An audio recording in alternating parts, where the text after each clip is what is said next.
प्रिय छात्राः, कनेक्टेड इत्यस्मिन् भवतां भवतीनां स्वागतम। प्यारे बच्चों, कनेक्टेड में आपका स्वागत है। प्रिय छात्रा, भवतां सर्वेषां मित्राणि सन्ति यानि मित्राणि अस्माकं सुखेषु दुःखेषु विपदि च अस्मान् न उपदिशन्ति। तादृशानि हितकारिणी उपदेशवाक्यानि वयं शृणुमः, अन्यथा न श्रूयते चेदस्माकं हितमपि भवितुमर्हति। अद्य वयं बान्धवस्य उपदेशश्रवणात् कुर्मस्य एकस्य का दशा जायते तद्विषये ज्ञास्यामः। तर्हि क उच्ये पठिष्यति पाठं मम। छात्राः, पुराकाले भारतदेशे अस्माकं मौर्यगुप्तशासकानां कच्चित् देशः सुविख्यातः आसीत् मगध नाम्ना। तस्मिन् मगधदेशे फूलोत्पलम् इति नाम्ना एकः सरोवरं जलाशयः वा आसीत्। तस्मिन् सरोवरे सङ्कटः विकटश्च इति नाम्नको द्वौ हंसौ वासं कुरुत स्म। तयोः हंसयोः तत्र कम्बुग्रीव इति नामकः कच्चित् कूर्मः मित्रमासीत्। एकस्मिन् दिने तत्र केचन धीवराः मत्स्यग्राहकाः मत्स्यजीविनः वा आगतवन्तः। ते परस्परम् उक्तवन्तः यत् ते आगामिने दिवसे तत्र आगत्य मत्स्यानि कूर्मश्च सर्वान् मारयिष्यन्ति हरिष्यन्तीति। तेषां वचनं श्रुत्वा कूर्मः स्वमित्राभ्यां हंसाभ्याम् उक्तवान् यत् मित्रे सङ्कटः विकटो। भवन्तो मत्स्यजीविनां वार्तालापं श्रुतवन्तो वा? अधुना इदानीं मया किं कर्तव्यमिति? हंसो उक्तवन्तो यत् प्रातःकाले यदुचितं युक्तं वा भवति तदेव कर्तव्यमिति। कूर्मः तदा उक्तवान् यत् मा एवं कार्षीः। एव प्रातःकालपर्यन्तं नैव स्थातव्यः। अधुना एव भिन्नमेकः हृदयं प्रति गन्तव्यं, पलायनं कर्तव्यमित्यर्थः।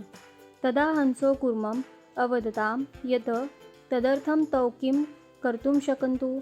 तदा कूर्मम् उक्तवान् यत् सः अपि तौ परित्यज्य अन्यत्र गन्तुं नेच्छन्ति, अतः एव सः अपि ताभ्यां सह आकाशमार्गेण उड्ड्य अन्यत्र अन्यं हृदयं वा गन्तुम् इच्छतीति। छात्रों, मगध नाम की एक देश में फूलोत्पल नाम का एक जलाशय था। जलाशय में संकट और विकट नाम के दो हंस थे। उन दोनों के साथ कम्बुग्रीव नाम का एक कछुआ रहता था। वह उन दोनों का मित्र था। एक दिन उस जलाशय के पास कुछ मछुआरे आए और आपस में कहने लगे कि हम लोग कल आकर मछलियों, कछुआ आदि सभी को मार देंगे या पकड़ेंगे। उन लोगों की बातचीत सुनकर कछुआ संकट और विकट से कहने लगा, तुम दोनों ने मछुआरे की बातें सुनी है ना? अब मैं क्या करूं? दोनों हंस ने कहा, सुबह उठकर जो ठीक रहेगा वही करना पड़ेगा। तभी कछुए ने बोला, ऐसा नहीं करेंगे, अभी हमें कुछ करना चाहिए। दूसरी किसी तालाब में चला जाता हूँ। दोनों हंस ने कहा कि उसके लिए हम दोनों क्या करें? कछुआ कहता है कि मैं तुम दोनों के साथ ही आकाश मार्ग से दूसरी जगह जाना चाहता हूँ। प्रिय छात्रा, तपश्चात् हंसो कूर्मम् अपृच्छयात् यतः सः तु उड्डयितुं नैव शक्नोति तर्हि केन उपायेन ताभ्यां सह आकाशमार्गेण गन्तुं शक्नोति। तदा कश्यपः उपायं यच्छन् हंसाभ्यां वदति यद् भवन्तो कच्चिदेकं काष्ठदण्डं स्वचूचाभ्यां धारयताम्। ततः तत्काष्ठफलम् अवलम्ब्य आश्रयत वा पक्षबलेन सुखेन वायुमार्गेण युवाभ्यां सह अन्यं सरोवरं गमिष्यामि इति। हंसोम् अकथयतां यत् एतेन उपायेन तु गन्तुं शक्यते, परन्तु एका असुविधा दुविधा वापि अस्ति तत्र। एवं वयं गमिष्यामि चेत् मार्गे अस्मान् दृष्ट्वा पथिकां जनाः वा आलोचनां करिष्यन्ति। यदि भवान् तदा किमपि प्रत्युत्तरं दास्यति तर्हि उपतिष्ठति मरिष्यते च। अतः एव भवान् अत्रैव तिष्ठतु। तदा कूर्मं क्रोधेन सह भूयं वदति यत् सः मूर्खसदृशं कार्यमिदं न करिष्यति इति। अतः एव तौ तं तद्वचनानुसारमेवं नयतामिति। फिर वह दोनों हंस कहते हैं कि वायु के मार्ग से हमारे साथ जाने के लिए तुम्हें उड़ना तो नहीं आता, तो फिर क्या उपाय है? तब कछुआ बोलता है कि एक उपाय है। ऐसा करते हैं कि तुम दोनों अपने चोंच से एक लकड़ी के डंडे को पकड़ना और मैं उसमें बैठकर तुम दोनों के साथ वायु मार्ग से होते हुए दूसरे सरोवर को जाऊंगा। तब हंसों ने कहा कि उपाय तो ठीक है, लेकिन एक दुविधा है कि हम जब तुम्हें उठाकर ले जाएंगे तब लोग हमें देखकर कुछ बोल सकते हैं। तब तुमने अगर उनको उत्तर दिया तो तुम्हारी मृत्यु निश्चित है, इसलिए तुम यहीं रह जाओ। इस बात से गुस्से में आकर कछुए ने जवाब दिया कि वह मूर्ख नहीं है, वह कुछ भी उत्तर किसी को भी नहीं देगा, इसलिए जैसा उसने कहा वैसा करे। छात्राः एव रूपेण काष्ठदण्डमाश्रित्य गच्छन्तं कूर्मं जनाः दृष्ट्वा तस्य पृष्ठतः धावन्तम् आश्चर्येण उक्तवन्तं यतः हंसाभ्यां साकः क्वचित् कूर्मापि उड्डय गच्छति। कश्चित् अपरस्तु वदति यत् सः कूर्मं कथमापि अद्य पतति चेत् तदा तत्रैव पक्त्वा पाकं कृत्वा खादयति इति। पुनरोपरो अवदत् सरस्तीरे सरोवरस्य तटे एव अग्नं दत्त्वा खादिष्यतीति। अन्यश्च कथयत् अवदत् यत् कूर्मं प्राप्नोमि चेत् सः तस्य गृहं नीत्वा भक्षयिष्यति खादिष्यति। तेषां तानि प्रकोपनीयानि क्रोधोद्दीपनानि वचनानि श्रुत्वा कूर्मं सरोष पूर्वं किमपि न कथयिष्यामि इत्येव मित्राभ्यां दत्तं वचनं विस्मृत्य सः जनानाम् उद्दिश्यम् अवदत् यत् यूयं मा खादितुं न शक्ष्यन्ति, यतः एव गत्वा भस्यं भूति वा खादत। नाम पुराणानां भाग्ये कूर्मो नास्ति अपितु भोजनार्थं भस्म एव वर्तते इति। एवं स्वप्नप्रतिज्ञाम् अतिक्रान्तत्वात् अवलम्बित काष्ठदण्डकात् तदैव सः कच्छपः भूमौ न्यपतत। जनाः त्वं मारयित्वा खादितवन्तः। इस प्रकार हंसों के चोंच में जकड़े हुए लकड़ी के सहारे उड़ने वाले कछुए को देखकर लोग आश्चर्यचकित होते हैं और दौड़ते हुए उसका पीछा करते हैं। कोई बोलता है कि अरे देखो, हंसों के साथ कछुआ उड़ रहा है। दूसरा कोई कहता है कि यदि यह कछुआ कैसे भी अगर गिर जाए तो यही उसको पकाकर खाऊंगा। इसी प्रकार तीसरा कोई कहता है कि तालाब के तट पर ही कछुए को आग में सेक कर खाएंगे। तथैव कोई और बोलता है कि वह कछुआ को घर ले जाकर खाएगा। इन सब के इन उत्तेजक वाक्यों को सुनकर कुपित कछुआ बोलता है कि तुम लोग भस्म मतलब राखी खाओ। कहने का मतलब है कि कछुआ उनके नसीब में नहीं है, बल्कि सिर्फ राखी उनको खाने के लिए नसीब होगा। लेकिन इस प्रकार पथिकों की बातों को क्रोध के कारण उत्तर देकर कछुए ने अपने मित्रों को हंसों को दिए हुए वचन को तोड़ते ही नीचे गिर गया और लोगों ने उसे पकड़कर खा लिया।